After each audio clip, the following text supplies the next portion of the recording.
Hello friends, आज हम पढ़ने वाले हैं NCERT and role of NCERT। तो सबसे पहला ये क्वेश्चन होता है कि NCERT है क्या।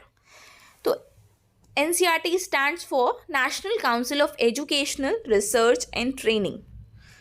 मतलब ये काउंसिल है नेशन की जो कि क्या कराती है, रिसर्च और ट्रेनिंग दोनों कराती है। और ये एक ऑटोनॉमस ऑर्गेनाइजेशन मतलब ये ऑर्गेनाइजेशन गवर्नमेंट ने स्पेसिफिक पर्पस के लिए बनाई है, जो कि सेटअप हुई थी हमारी 1961 में गवर्नमेंट ऑफ इंडिया के थ्रू। और ये क्या करती है, ये असिस्ट करती है और एडवाइस करती है सेंट्रल और स्टेट गवर्नमेंट को, बताती है कि कैसे हमें पॉलिसीज़ बनानी है, कैसे हमें प्रोग्राम्स बनाने हैं, ताकि हम स्कूल की एजुकेशन के लेवल को बेहतर बना सकें।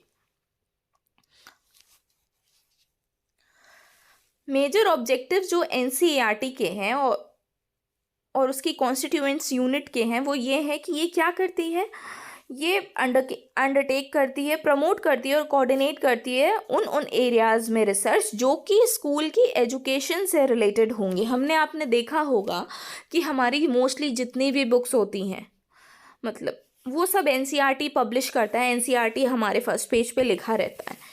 और वो हमारे ये क्या करवाते हैं, स्कूल एजुकेशन के पर्पस पे जितना भी ये काम होता है, जैसे कि बुक्स प्रोड्यूस करना हो गया, मटेरियल्स हो गए, न्यूज़लेटर्स हो गए, जर्नल्स हो गए, एजुकेशनल किट्स हो गए, मल्टीमीडिया डिजिटल मटेरियल्स हो गए, काफ़ी सारी चीज़ें। तो ये सारे काम हमारे NCERT के हैं।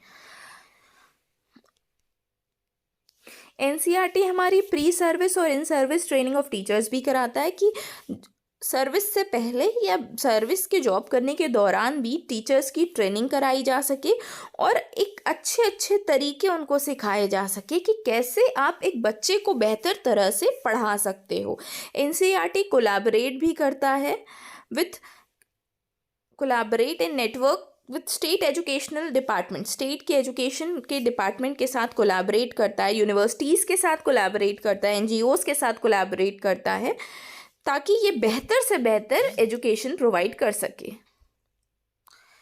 ये एक क्लियरिंग हाउस ऑफ आइडियाज़ की तरह काम करता है क्षेत्र में, और एक नोडल एजेंसी की तरह काम करता है जो कि यूनिवर्सलाइजेशन ऑफ एलिमेंट्री एजुकेशन हमारा कर रही है। अब सबके मन में ये सवाल ज़रूर आया होगा कि भाई एलिमेंट्री एजुकेशन क्या होती है। तो क्लास 1 से लेके क्लास 6 तक हमारी जो भी एजुकेशन होती है उस एजुकेशन को हम एलिमेंट्री एजुकेशन कहते हैं। इसके साथ ही साथ वो रिसर्च डेवलपमेंट भी कराते हैं, ट्रेनिंग कराते हैं, एक्सटेंशन करवाते, पब्लिकेशन और डिसेमिनेशन एक्टिविटीज़ कराते हैं। NCERT एक इम्प्लीमेंटेशन एजेंसी की तरह काम करती है जब ये दूसरी कंट्रीज़ में जाके एजुकेशनल प्रोग्राम्स में पार्टिसिपेट करती है स्कूल के एजुकेशन से रिलेटेड। NCERT मिल के काम करती है कई सारे इंटरनेशनल ऑर्गेनाइजेशन के साथ, फॉरेन डिपार्टमेंट से भी मिलती है, फॉरेन डेलीगेशन से मिलती है और कई सारे ट्रेनिंग फैसिलिटीज़ प्रोवाइड करती है एजुकेशनल पर्सनल को, जो कि हमारे कंट्री को हेल्प करने में मदद करते हैं। NCERT की जो मेजर हमारी यूनिट्स हैं वो कहाँ कहाँ पे हैं इंडिया में।